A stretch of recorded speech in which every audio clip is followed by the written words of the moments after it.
नमस्कार दोस्तों, आप लोग देख रहे हैं भारत सक्रिय समाचार वेब टीवी चैनल। मैं हूं आपका दोस्त मनोज वर्मा। आइए शुरुआत करते हैं आज की खास खबर।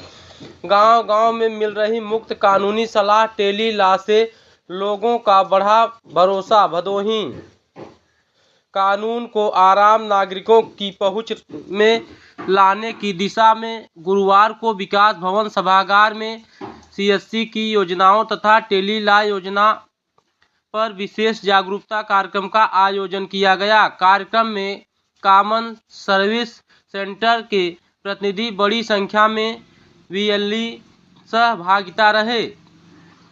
यह कार्यक्रम तरुणीमीरा पांडे, सिविल जज, सीनियर डिवीजन सचिव, जिला विधिक सेवा प्राधिकरण ज्ञानपुर भदोही के सहयोग से विकास भवन सभागार में कराया गया।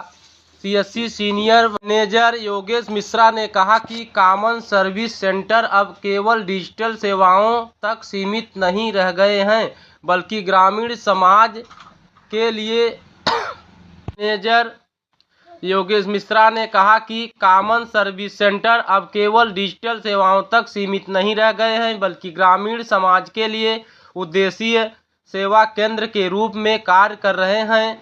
उन्होंने बताया कि सीएससी के माध्यम से टेली लॉ के जरिए निःशुल्क कानूनी सलाह के साथ साथ राष्ट्रीय पेंशन प्रणाली, एनपीएस, जीवन का सामान बीमा, बैंकिंग एवं वित्तीय सेवाओं भी उपलब्ध कराई जा रही है।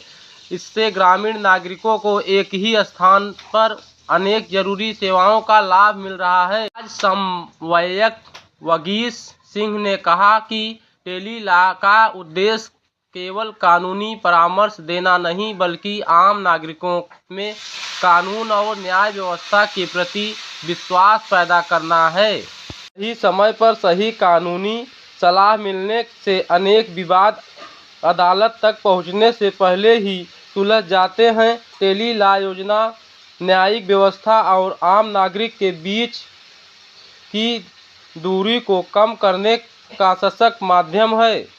यह योजना संविधान द्वारा प्रदत्त निःशुल्क विधिक सहायता के अधिकार को वास्तविक धरातल पर उतारती है। उन्होंने कहा कि सही समय पर सही कानूनी सलाह मिलने से आम जन को अनावश्यक रूप से अदालतों के चक्कर नहीं लगाने पड़ते।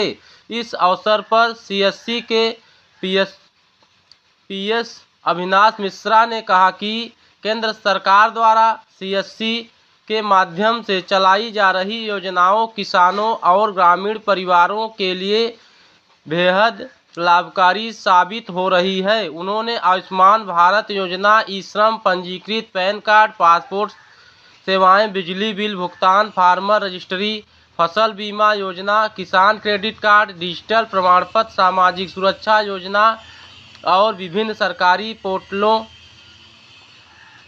जुड़ी सुविधाओं के बारे में विस्तार से जानकारी दी। उन्होंने बीएलई से आग्रह किया कि गांव-गांव जाकर किसानों और पात्र लाभार्थियों को इन योजनाओं में जोड़े।